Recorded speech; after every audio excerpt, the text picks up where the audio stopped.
तर आज आपण इयत्ता 8वी मधील भूगोल या विषयातील पृथ्वीचे अंतरंग हा घटक पाहणार आहोत. तत्पूर्वी आपण पृथ्वीची थोडी प्रस्तावना पाहू. पृथ्वी हा राहण्यायोग्य एकमेव ग्रह आहे सूर्यमालेतील. पृथ्वी गोल अंडाकृती ग्रह आहे. पृथ्वीच्या पृष्ठभागावर काय काय दिसते तुम्ही काय सांगू शकता का? पर्वत, पठारे, मैदाने, तसेच खंडदऱ्या, महासागर, समुद्र असे वेगवेगळे प्राकृतिक घटक पाहायला मिळतात. तर अशाच प्रकारे पृथ्वीच्या अंतरंगात काय आहे हे आज आपण पाहू. पृथ्वीच्या अंतरंगात हे आज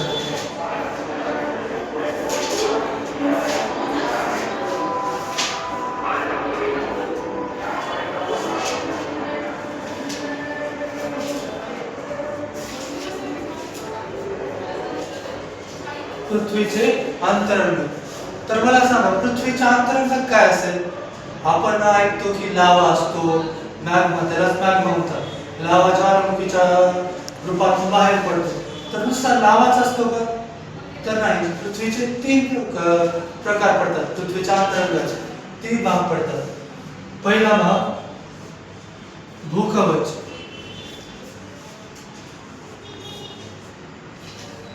दुसरा भाग प्रावरण, तिसरा भाग गाभा.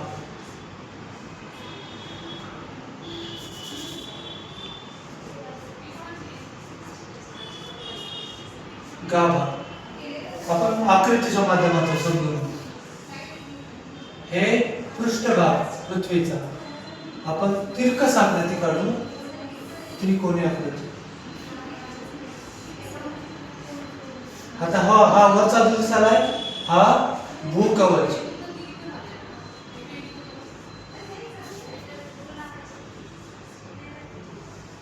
दुसरा प्रावरण,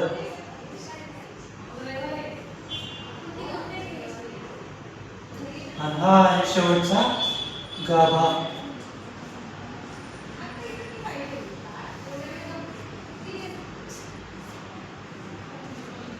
गाभा. तर भूकवच साधारणतः 45 किमी जाडीचा असतो. भूकवच सुरुवातीला आपण भूकवचा विषय माहिती घेऊ.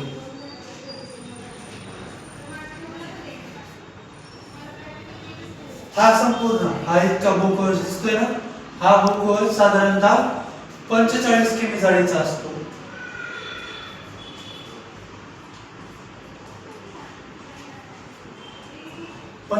किमी जाडीचा असतो.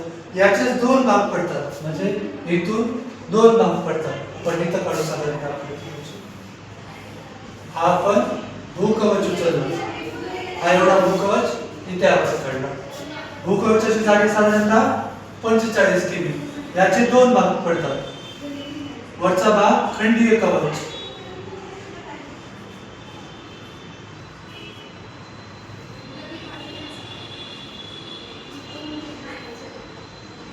खंडीय कवच. खंडीय कवचाची साधारणतः जाडी किती असते? 30 किमी असते.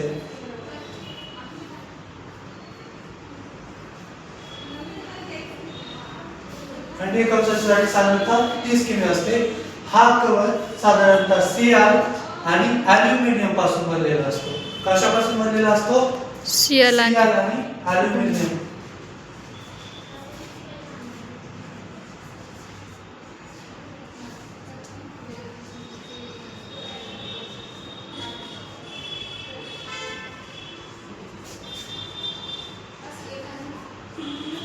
Cr आणि ॲल्युमिनियम पासून बनलेला असतो. हा Cr आणि ॲल्युमिनियम पासून बनल्यामुळे या भागामध्ये या खंडीय कवचात जास्त करून कोणता खडक आढळतो? तर कोणता आढळतो? अग्निजन्य. अग्निजन्य. छान. अग्निजन्य खडक आढळतो.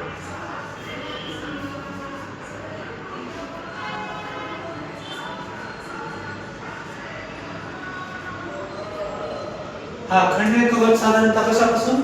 अग्निजन्य खडकापासून जास्तीत जास्त बनलेला असतो. आता दुसरा पाहू. हा घटक महासागरी.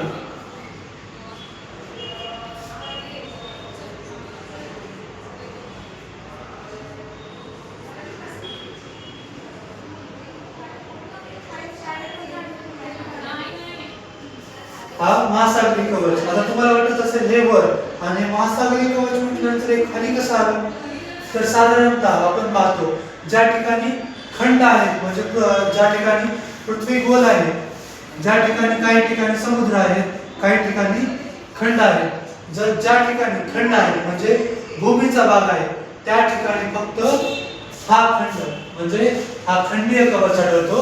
आणि ज्या ठिकाणी महासागर आहे, महासागर समुद्र आहे त्याच्या खाली म्हणजे त्या ठिकाणी खंडीय कवच आढळत नसून महासागरी कवच आढळतो. तसा म्हणजे महासागरी कवच हा महासागराच्या खाली आढळतो. म्हणून याची जाडी साधारणतः किती असेल? तर 6 ते 10 किमी आहे.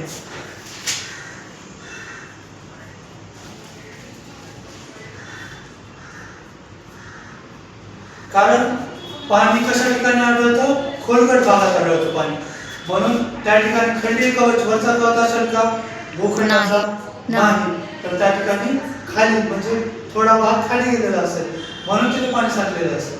मग इकडल्या तुलनेत खंडाच्या तुलनेत महासागराचं कवच कसं तळ कसा खाली गेलेला असेल म्हणून त्याची जाडी पण किती असेल? कमी असेल.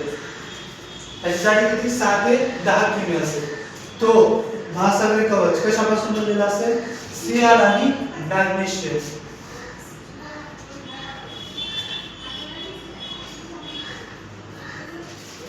साधारणतः सियाल आणि मॅग्नेशियम पासून बनलेला असेल.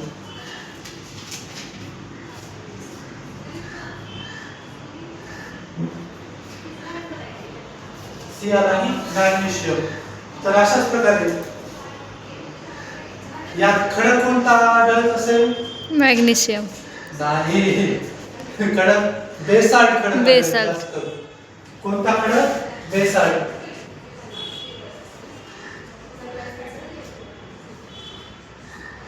बेसाल्ट. आपण आता भूकवचात काय पाहिलं? 2 भाग, खंडीय कवच आणि महासागरीय कवच. महासागरीय कवचाची खंडीय कवचाची जाडी किती? 30 किमी. त्याच्यात कोण तो भाग जास्त करून कोणत्या ह्याच्यापासून बनलेला असेल? सियाल आणि ॲल्युमिनियम. आणि तो खंडीय कवच कोणत्या खडकापासून जास्त त्याच्यात कोणता खडक आढळत असेल? अग्निजन्य. अग्निजन्य खडक. अग्निजन्य खडक का बन? कारण पृथ्वीच्या अंतर्गतातील लावा म्हणजे गामा घटक हा जास्त करून लावापासूनच बनलेला असेल. हा लावा पृष्ठभागावर येऊन तो काय होईल? खडकन थंड होईल. त्याच्यापासून हा खंडीय कवच तयार झालेला असेल. आणि त्याच जो लावा थंड होतो त्या थंड झालेल्या लावाला अग्निजन्य खडक म्हणतात. तर दुसरा घटक कोणता? महासागरीय कवच. महासागरीय कवच हा 6 ते 10 किमी जाडीचा. जास्त करून कशापासून? सियाल आणि मॅग्नेशियम पासून बनलेला. हा कशामुळे आता खाली आहे म्हणजे हा इकडच्या साईडला आहे, हा असावा. तर खंडीय कवच महासागरीय कवच महासागराच्या तळाखाली आढळेल. म्हणजे तिथं खंडीय कवच आढळेल का? नाही. कारण खोलगट भाग असल्यामुळे वरचा खंडीय कवच नसेल तिथं आणि खालचा महासागरीय कवच असेल. तसंच आता तुम्हाला वाटत असेल जिथे भूपृष्ठ आहे, जिथे खंड आहे तिथं महासागरीय कवच आढळेल का? महासागरी आढळत नाही. तर तिथं जास्त करून खंडीय कवच आढळेल. हा वेगवेगळा भाग आहे. महासागराच्या खाली महासागरीय कवच कारण तिथे वेगवेगळा तिथे खाली कमी खोली कमी असल्यामुळे तिथे महासागरीय कवच आढळेल. हा आणि खंडीय कवच खंड ज्या ठिकाणी भूपृष्ठ आहे त्या ठिकाणी फक्त खंडाचा कवच आहे. म्हणजे त्या ठिकाणी फक्त सियाल आणि ॲल्युमिनियम पासून बनलेला असेल आणि महासागराच्या खाली फक्त सियाल आणि मॅग्नेशियम पासून बनलेला असेल. अशाच प्रकारे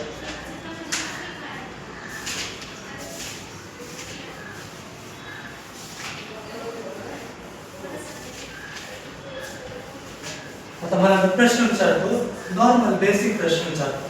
आपण जे आता पाहिलेलं आहे त्याच्यावर. तर मला सांगा भूकवचाची जाडी किती? 30. संपूर्ण भूकवचाची जाडी 45. 45. भूकवचाची जाडी किती? 45 किमी संपूर्ण भूकवचाची. आता खंडीय कवचाची जाडी किती? 3 वाजता बरोबर आहे. खंडीय कवचाची जाडी किती? 45. हा छान. खंडीय कवचाची जाडी किती? भूकवचाची 30. 30 किमी छान. 30 किमी खंडीय कवचाचे झाडे. महासागरी कवचाचे झाडे 6 ते 10 10 किमी. किमी. 6 ते 10 किमी. तर हा घटक कशापासून बनलेला असेल? सियाल आणि ॲल्युमिनियम. सियाल आणि ॲल्युमिनियम पासून. आणि हा कशापासून बनलेला असेल? मॅग्नेशियम आणि सियाल. हा मॅग्नेशियम आणि सियाल पासून बनलेला असेल. हा तसंच या ह्याच्यात खडक कोणता आढळेल? अग्निजन्य. खंडीय कवचामध्ये अग्निजन्य. हा अग्निजन्य खडक आढळेल. आणि महासागरीय ह्याच्यामध्ये तो बेसाल्ट. कशापासून जास्त बनलेला असेल? बेसाल्ट. बेसाल्ट पासून. छान. अशा प्रकारे आता पुढच्या तासिकेमध्ये आपण नंतरचे भाग पाहू म्हणजे प्रावरण आणि गाभा. ठीक.